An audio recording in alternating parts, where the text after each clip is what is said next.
Hello everyone! Nandito na naman tayo sa ating panibagong video. Kung makikita nyo, ang napakapunting kaldero na minana ko pa sa aking lolo't lola.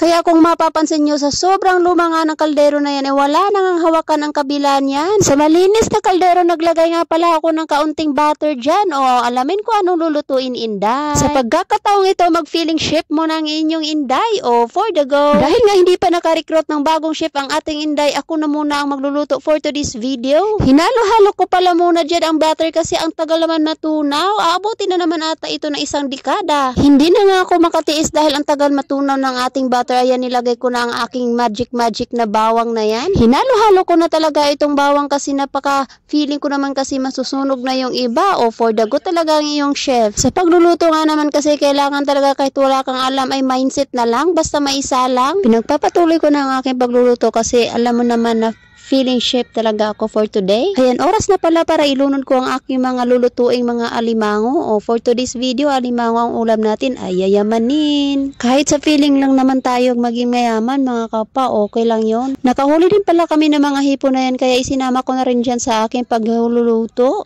Dahil nga feeling sikat tayo mong cooker for today's video kaya ayan, to the luto-luto mo ng inyong lingkod. Hinalo-halo-halo ko nga ulit yan kasi parang naman nagpula na yung ilalim at ang ibabaw ay hindi pa. Nilagay ko na nga pala dyan ang aking pangmalakasang seasoning for today. Ayan, kung alam nyo kung ano yon. Yan po talaga ang pinaka number 1 na kailangan kong seasoning sa pagluluto ko. O, diba?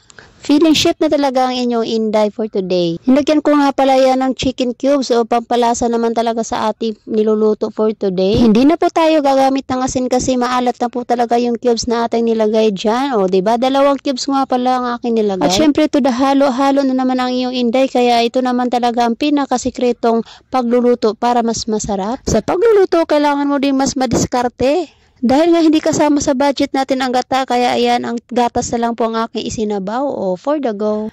Gatas nga pala ginagamit ko kapag wala talaga akong gata sa pagluluto. Hindi lang sa paghahanap buhay ako madiskarte, pati sa pagluluto. O diba, kakaiba talaga ako. At syempre, pagkatapos natin ibinuhos ang gatas, kailangan muna natin siyang halo-haluin. Hindi nga kalakihan ang ating mga holy for today's video, pero okay lang yan. At least may maiulam ang inyong Inday. Dahil hindi pa talaga ako satisfied sa akin niluluto, ayan, nilagyan ko ulit siya ng cooking cream. Dahil nga wala tayong gata kaya kailangan natin siya lagyan ng cooking cream. Kung wala naman kayo, ano na lang kayo ng gatas ulit. Hindi na kasi kaya ng budget bumili ng gata kaya ayan, naghanap na lang kami ng paraan para may maitimpla kami dyan sa amin niluluto. Nagpapasalamat pa rin ako dahil may nakita kaming gatas at cooking cream sa ref. Kung wala, paano na lang kaya? Nilaga ang labas. Dinagdagan ko nga pala yan ng kalahating cubes kasi feeling ko hindi pa siya tama ang timpla.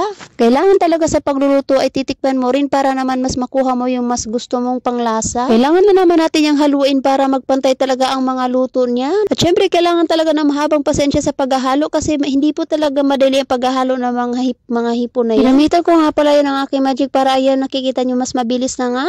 O, diba? At syempre, napagod na kakahalo ang inyong Inday kaya takpan na muna natin saglit ang ating niluluto. Kaya na muna natin kumulo saglit ang ating niluluto. At ayan, binuksan na natin ulit, tinignan natin kung ano nang tsura niya sa loob.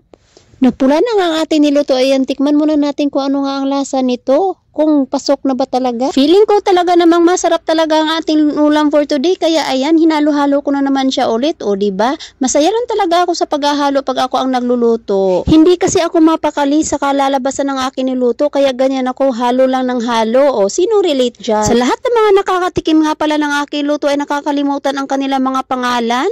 Kaya yung iba pag nagluluto ako hanggang tingin na lang kasi sabi nila makuha ka daw sa tingin. Sa pagkakataong ito ang pagluluto natin ay talagang saktong-sakto at nakabili talaga tayo ng panulak ay for the go. Hindi na ako mapakali sa aking pagluluto kaya ayan, binuksan ko na naman at nilagyan ko talaga yan ng bell pepper para naman mas mabango ang ating luto for today. Sinamahan ko nga pala yan ng kaunting sili at mga sibuyas para naman mas malasa talaga ang ating luto. Talagang siguradong mauubos na naman ang bahaw nito. Dahil nga minsan lang tayo makakaluto ng ganitong pagkain kaya ihanda ko na talaga ang aking tiyan. Hindi talaga ako kumain ng umaga ng marami kasi feeling ko kasi ito talaga yung aking pinakapagkain pagkain for today. Imumukbang ko yata ito ng pang isang araw. Oh, the best. Kumulo-kulo nga pala dyan ang ating niluto at ayan, nakikita nyo naka-zoom in na talaga na yung kumukulo at talagang itsura palang ulam na. Siya nga pala, naghanda na ako dyan ng kanin na marami para talagang super duper talaga mabubusog ako ngayon. Aaminin nyo, naglalaway din kayo sa napapanood nyo. Ay, sorry na lang kayo. Sino ba namang hindi mapapasa na all sa pagkain na yun, o diba? Ang sarap talaga niyan kahit sa amoy pa lang. Kung matikman nyo lang, ay promise, makakalimutan nyo talaga ang lahat. Tinakpan ko nga ulit yan ng saglit at yan, alam ko naman na paluto na yan, kaya tinakpan ko muna saglit lang. At syempre, ginamitan ko talaga ng aking pamalakasang magic na niminana ko pa sa aking mga magulang. At may pabilang-bilang pa akong nalalaman dyan habang ako'y nagtitingin sa kaldero, sinasayaw-sayawan ko lang yan. Kung makikita nyo talaga, ang sarap talaga ng amoy at nakakahalimuyak talaga at nakakainggan nyo na talagang kumain. Kaya kung may mga baho na kayo dyan, ihanda nyo na at sama-sama na tayo magsipagkainan.